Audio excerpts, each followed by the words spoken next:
For decades, the American tourism engine didn't just run on volume, it ran on prestige. The US economy relied on the Goldilocks traveler, the one who stayed for weeks, booked the premium suites, and fueled local economies from the boutiques of Manhattan to the vineyards of Napa. But in 2025, that engine stalled. While global tourism hit record highs, the United States became an outlier, the only major superpower to see its high-net-worth visitors vanish. This isn't just about fewer people at the airport. It's about a fundamental shift in how the world's most influential travelers perceive the American dream. From airline margins to state tax revenues, the fallout is systemic. Today, we're looking at the 7 nations leading this retreat. If you value deep-dive geopolitical analysis, make sure to follow the channel and subscribe. It helps get this video in front of more people who need to hear it. Let's get started. 7. The United Kingdom.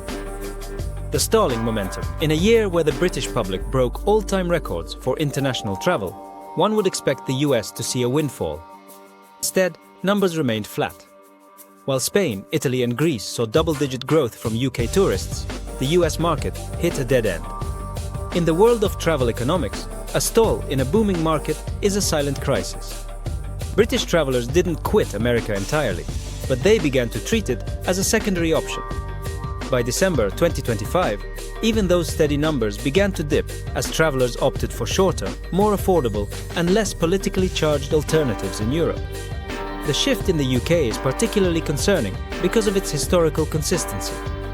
For decades, the British were the most reliable repeat visitors to Orlando and New York. However, as the cost of living remained high and the perceived hassle of US travel increased, the UK market began to pivot. Travel agencies in London reported a significant trend. Travelers were no longer booking their big annual trip to the States, instead splitting their budget between multiple European city breaks. The UK shows what it looks like when a major market doesn't pull away dramatically, but quietly stops moving forward. 6. Australia and New Zealand. The pivot of the Pacific. For Australians and Kiwis, a trip to America is a massive commitment, a 14-hour flight and a significant financial investment. Historically, they've rewarded the US with long stays and high spending across multiple states, often using California and Hawaii as their primary gateways. That loyalty evaporated in 2025. Australia saw a 7% decline, while New Zealand's numbers fell into the double digits. The reason? A growing friction at the border. Increasing reports of entry delays, technical visa hurdles, and a perceived increase in unpredictability have branded the US as unwelcoming in the Southern Hemisphere. Families in Melbourne, Sydney, and Auckland are now rerouting their trip of a lifetime toward Europe and Southeast Asia instead. This is a high-effort travel market that requires months of planning. Once that momentum is redirected toward Japan or the Mediterranean, it is incredibly difficult to win back. Australian travel agencies reported that the American Dream holiday is being replaced by cruises and European river tours, where the entry process is perceived as seamless. The Pacific pullback is a warning that even the most committed long-haul travelers have a breaking point when the experience no longer justifies the effort. 5. Switzerland. The vanishing youth elite. The Swiss don't travel often, but when they do it with unmatched intensity.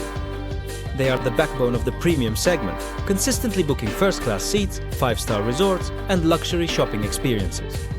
In 2025, the Swiss market saw an 11% contraction. But the real story is hidden in the demographics. While the older generation of Swiss travelers remained relatively steady, travelers under the age of 25 vanished, with a staggering 20% drop-off. This represents a generational rejection of the US as a desirable destination. For the first time in decades, young Swiss elites are choosing Tokyo, Seoul, or Paris over Los Angeles or San Francisco. This demographic shift is catastrophic for long-term growth because it suggests that the next generation of high spenders sees the US as a legacy destination rather than a modern aspiration. As Swiss Travel Federation President Martin Wittwer noted, if the US doesn't fix its confidence problem among younger travelers, half the market could disappear by 2026. Switzerland shows what happens when luxury travelers who have the means to go anywhere decide that your destination is no longer worth the social or financial capital. 4. France. The disenchanted ally. France and the US have always shared a complex, often romanticized relationship, But 2025 marked a definitive cooling. After a massive surge in 2024, French tourism reversed course by 7%, a loss of over 100,000 visitors. The data is backed by a startling sentiment shift.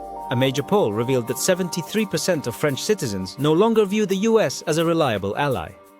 For the French, travel is often an extension of cultural and political values.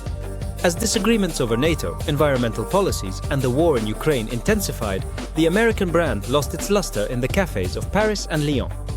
When the idea of America fails, the French simply stop showing up. They aren't just postponing trips, they are choosing destinations that align more closely with their worldview. For the French traveler, who traditionally values culture, gastronomy, and iconic urban experiences, the US is facing stiff competition from emerging luxury hubs in the Middle East and traditional rivals in Europe. France shows how perception can turn first. Once a destination is no longer viewed as an ally or a friend, the desire to explore its cities and landscapes quickly follows suit. 3. Germany.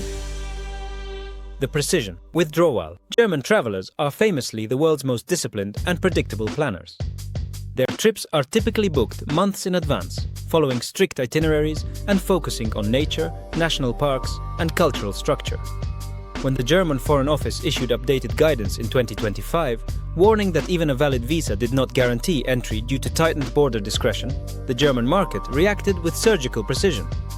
A 12% drop in German arrivals followed, representing a massive blow to the US national park system and fly-drive tourism sectors. This wasn't an emotional protest. It was a cold, calculated risk assessment.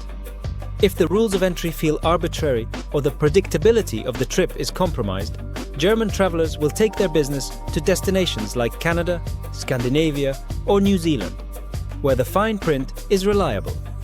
This structural shift is particularly damaging because Germans are high-value travelers who tend to explore beyond the major coastal hubs, supporting rural economies in the Midwest and the South. When a market as disciplined as Germany steps back, it signals that the uncertainty of the American travel experience has become a deal-breaker. 2. Denmark. The diplomatic cold shoulder. Denmark may be small with just 6 million people, but its travelers are economic heavyweights and influential trendsetters in the Nordic region. However, 2025 saw a total breakdown in the travel relationship. The catalyst was a revival of geopolitical friction regarding the future of Greenland. The Danish public responded not through government policy, but through a massive, consumer-led boycott of American tourism and products that spread rapidly across Danish media. By the end of 2025, Danish arrivals had plummeted by 25%, the steepest decline in Europe.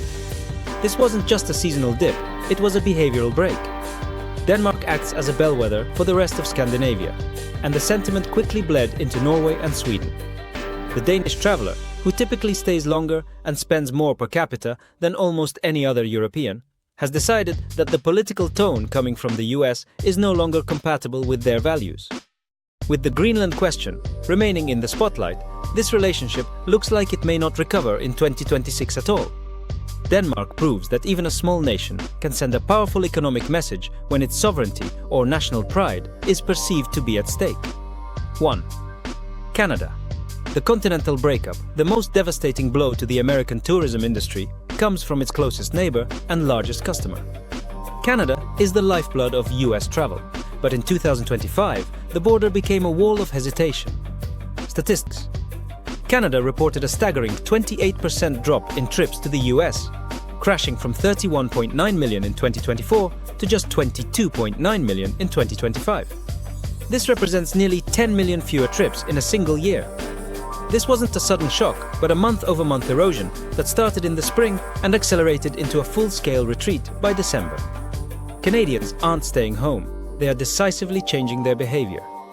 Faced with increased border friction, a fluctuating exchange rate, and a changing political climate, they are choosing to explore their own provinces or fly to Mexico and the Caribbean instead.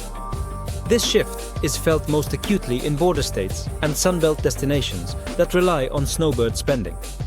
When your biggest and most loyal customer walks away at this scale, the problem is no longer a temporary trend, it is a structural failure. Canada's retreat is the final signal that the world is fundamentally rethinking its relationship with the United States as a destination. From the streets of Copenhagen to the suburbs of Toronto, the verdict of 2025 is clear. The world is re-evaluating the value proposition of the United States. Whether it's geopolitical friction, border instability, or a simple shift in taste, the US is losing its status as the world's automatic destination. The question for 2026 isn't just how to get the numbers back, but how to rebuild a relationship that has been fundamentally broken.